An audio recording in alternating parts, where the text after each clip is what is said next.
Direto ao assunto, com José Neumann e Pinto. Às 7h12, o Neumann aqui com a gente, ainda na esteira dessa decisão lá da Câmara dos Deputados, medidas anticorrupção. Bom dia, Neumann. Bom dia, Heisen. Bom dia, Almirante Nelson. Bom dia e bem-vinda de volta, Alessandra Romano. Obrigada, Neumann. Bom dia. Bom dia, Ana Paula Niederauer. Bom dia, Paula Marinho. Bom dia, você, nosso patrão, você que nos ouve, você que nos paga, você que nos sustenta, você que nos alenta. E vamos começar, né, Neumann, falando dessas reações ao pacote anticorrupção aprovado de madrugada lá pela Câmara. A aprovação do pacote de medidas contra a corrupção provocou uma das mais estranhas reações do Congresso Nacional em todos os tempos. Porque, veja bem, a desfaçatez começa com a aprovação por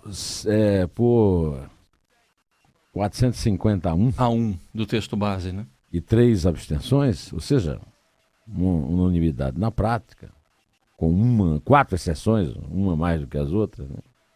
E, de repente, aquele relatório que foi aprovado por quase unanimidade foi fatiado e completamente degenerado por votações de 11 emendas e que mudaram fundamentalmente 9 das medidas que foram propostas, né?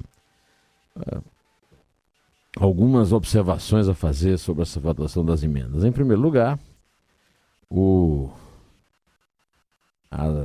as maiorias obtidas nas votações da emenda não refletem um posicionamento das lideranças das bancadas, tanto do governo quanto da oposição. Elas foram apresentadas todas por pessoas de muito baixa qualificação, de desimportância absoluta no cenário político e com compromissos óbvios a respeito com a delinquência que está sendo combatida pelo crime de corrupção lá no Congresso. Por exemplo, a principal emenda, que é a emenda que adapta o projeto do Renan do abuso da autoridade para os juízes e promotores, essa emenda prevê prisão de 6 meses a 2 anos a um juiz que falar sobre os autos e para promotores que apresentarem, denunciarem réus que depois se provem inocentes, o que é uma prática comum, eu já falei aqui. O promotor é parte, o promotor não é julgador, quem julga é o juiz. O promotor acusa em nome da sociedade. Provável que algum promotor cometa algum crime de responsabilidade, que o promotor cometa alguma injustiça contra alguém. Mas a injustiça não é uma palavra. Por exemplo, eu aqui, quando eu comento, eu dou minha opinião, né? E muita gente reclama porque eu não sou imparcial. As pessoas que não concordam com a minha opinião dizem que eu não sou imparcial. Mas eu venho aqui para dar minha opinião, eu não venho aqui para ser imparcial. A mesma coisa é o promotor. O promotor ganhou força na Constituição de 88 para representar a sociedade contra aqueles que burlam as leis da sociedade. Eles apresentam indícios graves o suficiente para apresentar a denúncia e o juiz autoriza que eles produzam as provas no mesmo tempo que autoriza a defesa. Então o exercício do contraditório se dá no processo. A outra coisa é que exige uma indenização de até 10 mil salários. Desculpe, não é isso. 10 mil salários mínimos, eu estou misturando aqui. Mas obriga um promotor a pagar uma indenização de algum prejuízo de que algum acusado por ele venha a sofrer, né? Essa emenda foi apresentada por um deputado do baixíssimo clero, o clero que eu chamo de pré-sal. É um líder de um partido insignificante, parasita do PT. O PDT é fundado por Leonel Brizola, para ser independente em relação ao PT, para cuidar da herança de Getúlio Vargas, terminou virando um parasita do PT. Administrou o Ministério do Trabalho durante muito tempo, cevando sindicatos com dinheiro público, dinheiro meu e seu, e agora faz parte dessa grande conspiração de ratos que estão roendo os nossos bolsos, né? A emenda sobre o crime de abuso de autoridade, ela foi proposta pelo líder do PDT, o Everton Rocha, do estado do Maranhão. Eu tenho o maior respeito pelo estado do Maranhão, sou fã de Casimiro de Abreu, conheço as histórias de Vitorino Freire. Agora, o estado do Maranhão, desde os anos 60, vem sendo dominado pelo clã Sarney. Não tem sido um sucesso em matéria de levantar a renda da população local, nem de preservar hábitos morigerados na condução do negócio público. Agora, é por um governador, o estado do Maranhão elegeu um governador do PCdoB, cuja inspiração é a Albânia, de Enver Rocha, e tinha sido antes Mao Tse-tung da China, que não é nenhum exemplo de democracia. Pois o deputado Everton Rocha responde no Supremo Tribunal Federal a pelo menos 2 inquéritos.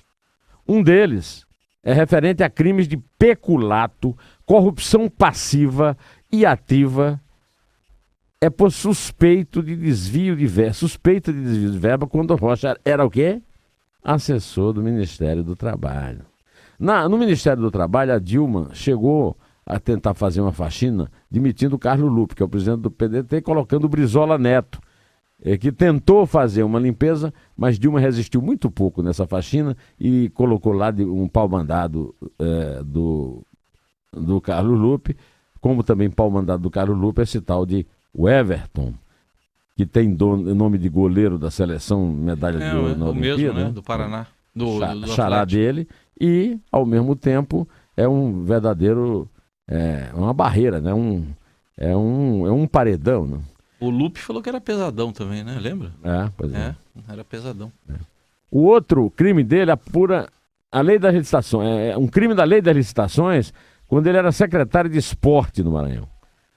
Além disso, é réu em ações civis de improbidade administrativa. É claro que o fato de ser réu não significa que o sujeito é meliante, é delinquente. Mas a importante emenda que ameaça e que assusta juízes e promotores é de autoria de um suspeito que deixa claro que houve uma lei da talião, uma vingança, né, uma vendetta, uma retaliação, como bem disse o autor da emenda, que aliás o autor do relatório, que eu queria lembrar, que é o caso mais esquisito da história da Câmara dos Deputados, porque ele foi quase aprovado por quase unanimidade e foi vaiado, chamado de palhaço por aqueles que votaram no relatório dele. Aliás, sobre a má qualidade dessa sessão, eu gostaria que o almirante Nelson tocasse uma sonora do José Robalim, porque ele descreve muito bem, nessa entrevista que ele nos deu, o clima e a qualidade do que foi produzido pela Câmara dos Deputados na calada da madrugada de ontem. Os debates foram superficiais e de um nível de agressividade que poucas vezes eu vi no Congresso Nacional. O relator da matéria, um deputado designado por eles mesmos, que teve seu relatório aprovado por unanimidade, o deputado Onix Lorenzoni, foi atacado como poucas vezes eu vi qualquer parlamentar ser atacado no Congresso, de maneira agressiva. O Ministério Público foi várias vezes atacado também, mostrando que havia ali uma intenção, ou pelo menos um clima muito claro, infelizmente, de retaliação. Pois é, o doutor Zé Robalim é o presidente da Associação dos Procuradores Federais. Bom, aí eu quero ouvir mais uma pessoa, quero ouvir o presidente da Câmara, o Rodrigo Maia, o nosso bolinha, que, na verdade, presidiu uma sessão com um espírito de passa-moleque, uma expressão que quer dizer que é para enganar todo mundo. A declaração dele chega a ser estapafúrdia. Escute. O plenário é legítimo para decidir a favor do que parte da sociedade apoia e para rejeitar parte do pensamento do que a sociedade acredita. Então a gente não pode misturar os temas, porque senão daqui a pouco nós vamos estar olhando um Brasil onde o poder legislativo subjugado, nós vamos ter que estar procurando outro sistema que não é o democrático. E isso é muito perigoso. O Brasil é um sistema de democracia representativa, os deputados são os representantes dos cidadãos. O poder é dos cidadãos, não é dos deputados. Os cidadãos não estão de acordo com isso aí, agora nós não temos como institucionalmente provar isso. Vai haver uma manifestação domingo, espero que seja uma manifestação muito mais eloquente do que foram os panelaços dessa noite, para que o deputado saiba que o que aconteceu lá e o que o Onyx Lorenzoni denunciou foi uma separação da Câmara em relação aos seus representados. A Câmara se descolou da sociedade para defender interesses específicos, por exemplo, do Eduardo Cunha, defendido lá pelo Carlos Marum desde sempre, e eu quero, inclusive, aplaudir a Câmara por ter substituído o Pontes de Miranda, um grande jurista, pelo jurista Carlos Marum. O jurista Carlos Marum é autor da seguinte frase que foi publicada no meu jornal, no Jornal do Estado de São Paulo, agora, no mês passado. Segundo o jurista Carlos Marum Pontes de Miranda, Caixa 2 não é propina, não é corrupção, é outro tipo de relação. Político não gosta de Caixa 2, gosta de receber e botar na sua conta. Mas, após se fazer uma criminalização de doação oficial, muitas empresas ameaçaram a se afastar e não há mais como receber doação. Bom, o Marum é, como se sabe, um pau-mandado de Eduardo Cunha, que está mandando nesse tipo de processo direto de uma cela em Curitiba. Então, só para concluir, eu quero lembrar que, felizmente, houve uma reação. Essa reação se manifestou nas declarações de Carmen Lúcia, que eu espero que presida e agenda alguma reunião para mostrar a óbvia inconstitucionalidade dessas medidas, da ministra Laurita Vaz, presidente do Conselho Nacional de Justiça, das várias associações de juízes, promotores e, surpreendentemente, do presidente Carlos Lamarque, que eu só não uso da OAB, eu só não uso a sonora dele aqui porque eu já não tenho mais tempo. Esse comentário precisa acabar. Sobretudo, eu queria chamar a atenção para o belíssimo discurso do senador Aloysio Nunes Ferreira, na sessão do Senado, em que a tentativa de Renan Calheiros de votar na última madrugada, de novo, enquanto a Chapecoense e o Atlético Nacional choravam o voo que caiu na Colômbia, no Senado, essas medidas, com as suas reformas na Câmara, e ele perdeu de 44 a 14. Este é um excelente sinal. É um sinal de que a coisa não vai passar fácil no Senado e de que nós temos esperança no Poder Judiciário de que o deputado Rodrigo Maia receba algumas aulas de democracia. O que é ou o que não é democrático. Vamos ouvir então? Você quer ouvir já o que disse o Renan então? Quero. Quer ouvir? Vamos ouvir então. O Renan, a defesa dele aí da votação. Eu vou repetir a leitura, que altera Decreto-Lei 2.848 que é isso? E 3.689, as leis 4.717, 4.737, 8.072, 8.112.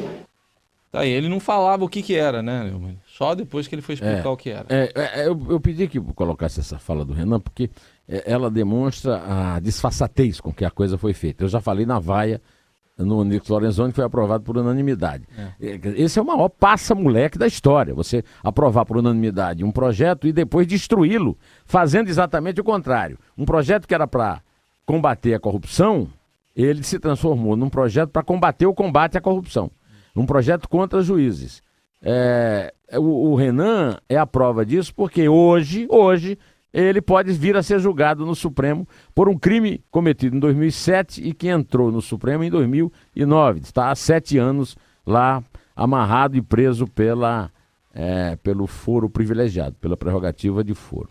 Então, tudo isso foi desmascarado no panelaço, pela Justiça, pelas associações, pelo OAB, pelo povo que vai para a rua domingo, espero, reclamar dessa visão distorcida da representação pelo presidente e pelos membros da Câmara.